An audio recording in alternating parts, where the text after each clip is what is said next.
you. This system will notify you once you begin your broadcast. The broadcast is now starting. All attendees are in listen-only mode. Welcome to Webinar 6 in the Financial Abuse Awareness Series. My name is Bill Mitchell. This series is part of the Financial Protection Project co-designed by the Queensland Government, Caxton Legal Centre and Townsville Community Law. The series is an online continuing professional development program that aims to raise financial industry awareness about the financial abuse of older persons. Before we begin, let's acknowledge the traditional owners of the land and pay our respects to their elders past, present and emerging. This presentation is about the context of financial abuse. The slides are not read verbatim, but paraphrased for emphasis. They are designed to be standalone, readable modules and contain references for deeper learning. So let's begin. Before we begin this module, let's take a moment to think about this statement by Rosa Kornfeld-Mattei, who is the UN-appointed independent expert on the enjoyment of all human rights by older persons.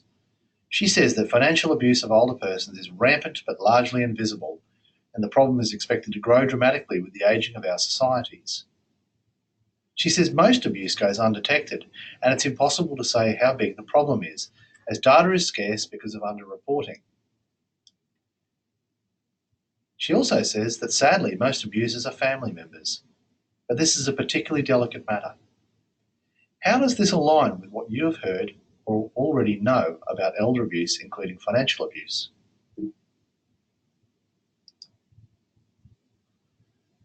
Understanding the context of financial abuse means understanding relevant terminology, what is elder abuse and its various forms. It's also important to understand the central importance of autonomy in preventing elder abuse, particularly financial abuse. On the right-hand side, you can see the learning outcomes that participants should expect from this module. The topics covered are terminology, including elder abuse, hybrid abuse, financial abuse, the centrality of autonomy, the fact that financial abuse is a health issue, the fact that older persons can be polyvictims, and some issues around social inclusion. One of the key challenges in the field of elder abuse is inconsistent terminology. And in the United States, financial exploitation is more frequently used than financial abuse. Additionally, a subset called elder financial fraud and scams has been identified. Financial abuse is often conflated with economic abuse, which is actually viewed as a different phenomenon in Australia. Elder abuse is also called elder mistreatment and elder maltreatment. Financial abuse is also called financial exploitation and material abuse. Our preferred terms are older persons, elder abuse, financial abuse, and economic abuse as a subset of domestic and family violence. It's important as an advisor to ensure you're using contemporary terminology at all times. What is elder abuse? It's been referenced in Australia since 1975, but it's emerged slowly until recent times. The elder abuse definition most commonly seen is a single or repeated act or lack of action occurring within a relationship of trust or where there's an expectation of trust which causes harm or distress to an older person. On the right-hand side, you can see that the definition of elder abuse does not include the abuse of all older persons, and it's limited by the relationship. Financial abuse is the most common and prevalent type of elder abuse, and it often occurs in a hybrid form with other types of abuse. Research shows that the prevalence of financial abuse could be as high as 16%. The Elder Abuse Prevention Unit in Queensland reported in 2016 that almost half of its calls related to financial abuse, the single largest type of abuse reported.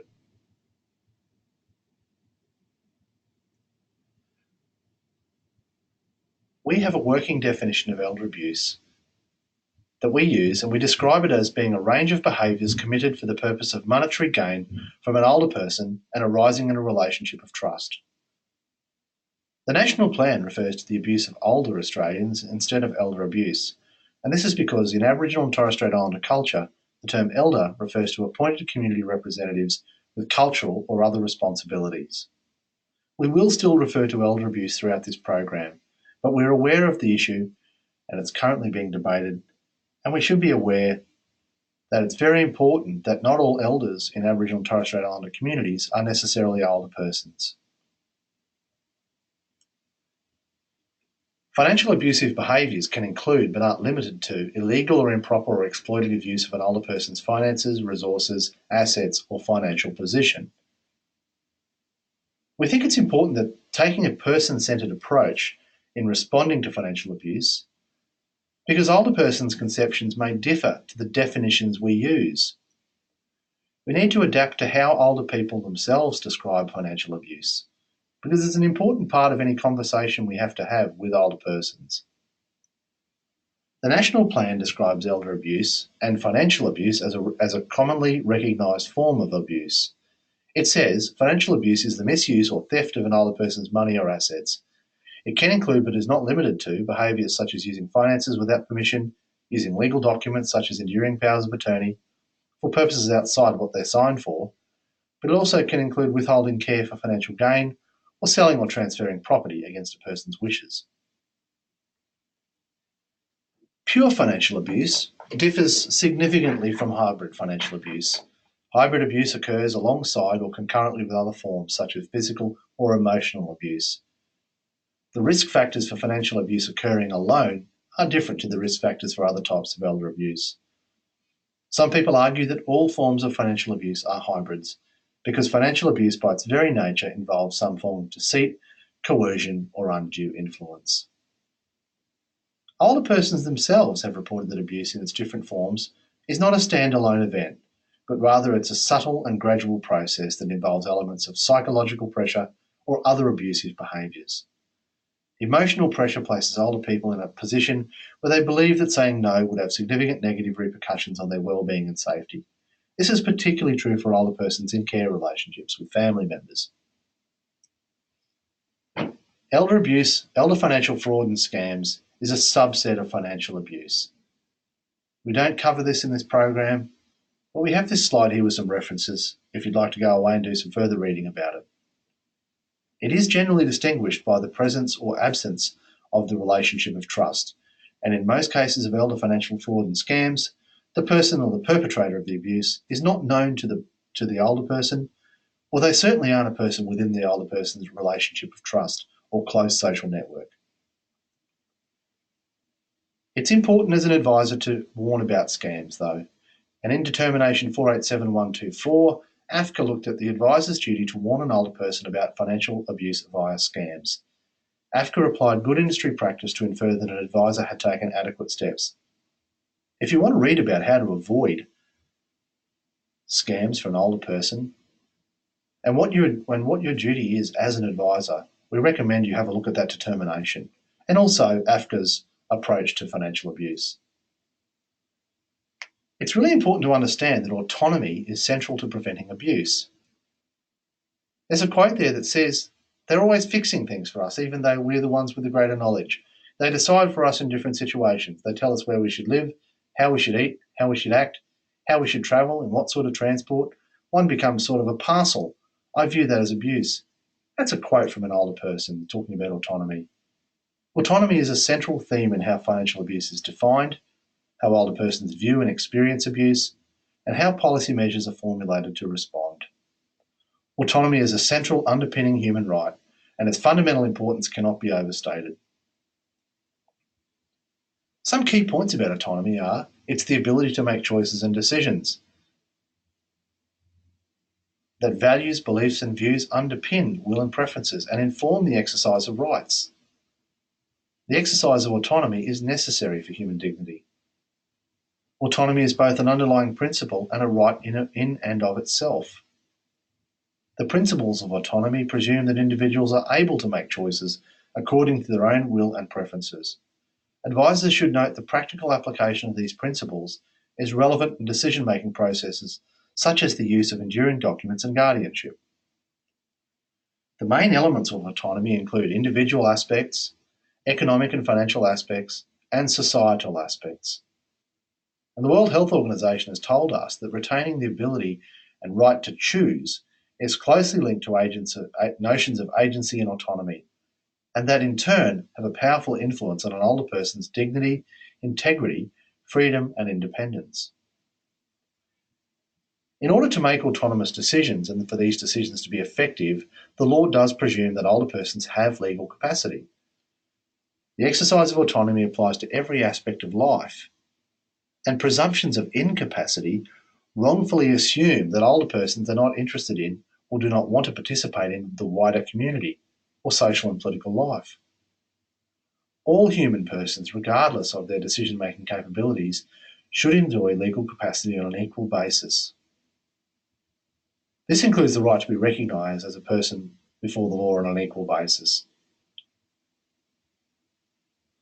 Language is vital when talking about autonomy. It reflects the philosophy and ideology in the Convention on the Rights of Persons with Disability. For example, we don't use the term best interests anymore. The Disability Convention reflects the social model of disability, which is a shift away from the medical model. It removes barriers to inclusion and moves away from problematising specific diagnoses of the individual. It moves persons with disability from objects of charity and recipients of protection to rights bearers. It's very important to understand that legal capacity is different from mental capacity. These concepts should not be conflated. Legal capacity is a universal right, and so mental capacity cannot be a basis for denial of that right. Approaches to determining legal capacity have used medical conditions or impairment, which is called a status approach, or poor decisions, which is called an outcome approach, or deficient decision-making skills, which is called a functional approach. This functional approach often uses mental capacity to deny legal capacity, which almost exclusively impacts on persons with cognitive disabilities. Advisors must always find a balance between supporting autonomy and the realities of assisting older persons with impaired decision-making capacity, and there'll be more on this later in the program. Here's an industry example for the financial planning industry from the Teal Financial Planning Research Journal. This talks about advisors needing to ensure that competence to give instructions is present in all client relationships. Take some time to read the slide. It does note that not recognising a client with diminished financial capacity can lead to severe liability issues for a planner.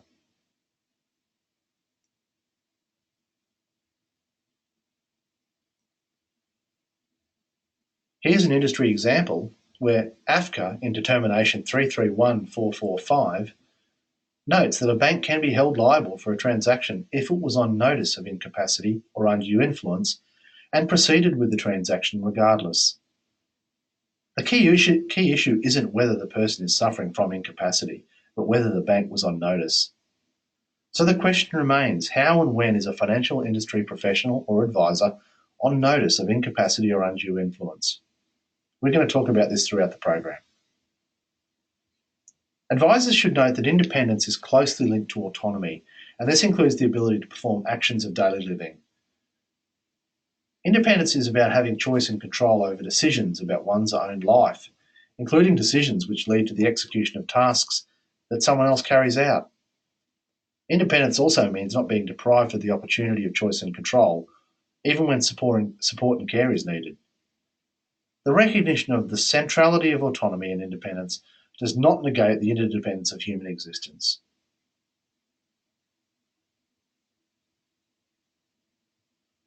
The loss of autonomy can occur through a range of declining health and cognitive impairments. Lost autonomy can happen through visual impairments, hearing loss, and sensory impairments. Knowing that these issues can manifest as a part of the ageing process is important. Awareness allows advisors to build skills to deal effectively with older persons. Autonomy is also lost through increased dependence on others. The inability to perform activities of daily living damages independence, and poor physical health increases financial abuse risk, because older persons need to rely on others to remain living independently. Older persons themselves have identified that remaining independent as long as possible will protect them from abuse. Additionally, older persons are reliant on close social networks, and so where financial abuse is perpetrated by members of the older person's inner circle, it will create a negative relationship. It's important to be aware of the impact of a negative relationship within an older person's close social network. It can be evidence of or a precursor to financial abuse. Socioeconomic skills are the behaviours, attitudes and personality traits that help individuals understand and manage emotions. Being able to communicate effectively, exercise self-control and self-management are all socioeconomic skills.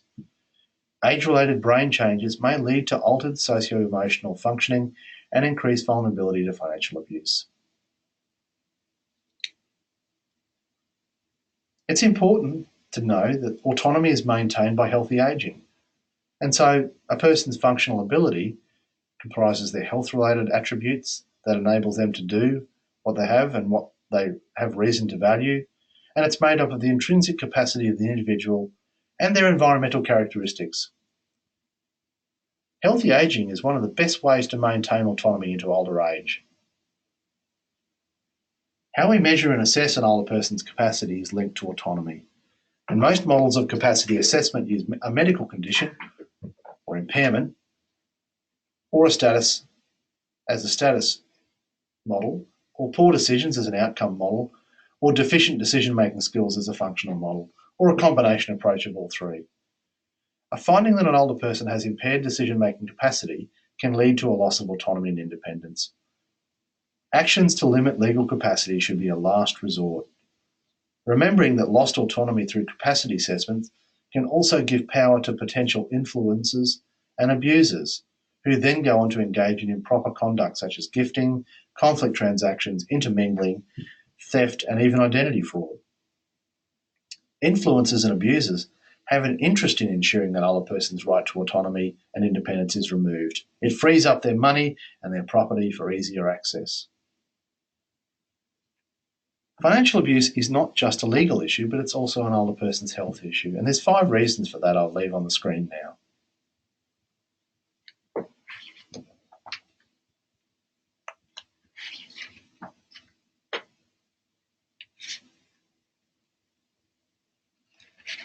Enabling choice and fostering the ability to make decisions is fundamental to healthy ageing.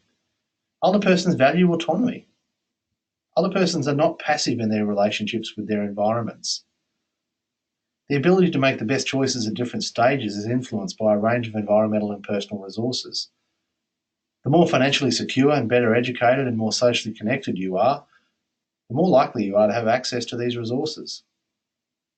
Autonomy can be maintained despite dependence on care if individuals retain the ability to make decisions on the matters that affect them and can direct the execution of these choices.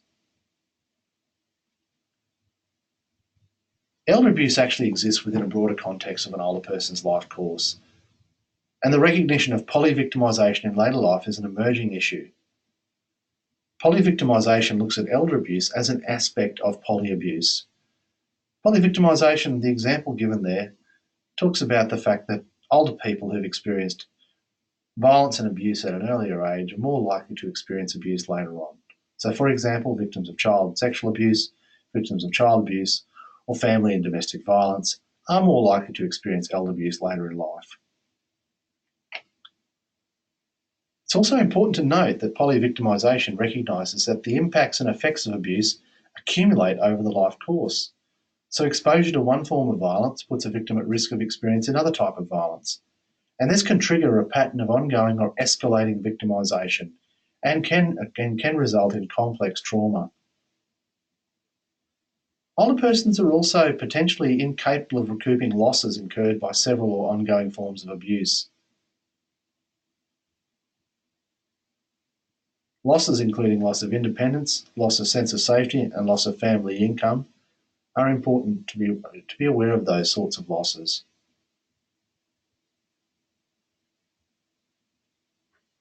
As we said, older persons who've been victims of childhood family violence or domestic violence may be more likely to experience elder abuse. Chronic traumas, multiple traumas over the lifespan, and historical traumas can intersect and compound in the lives of older persons. Social inclusion is necessary to prevent financial abuse. It's defined as a progressive process of marginalisation leading to economic deprivation and various forms of social and cultural disadvantage. It's actually a multifaceted concept. It's important to be aware that social exclusion creates or is a part of the cause of financial abuse.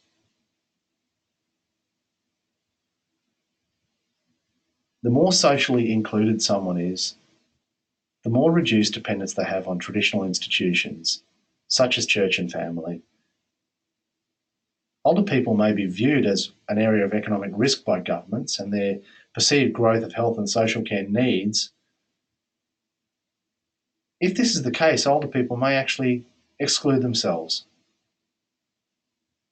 Along with poverty and deprivation, social exclusion is a form of social disadvantage. It's also a risk factor for financial abuse. Before we leave, let's think about the context of elder abuse and financial abuse.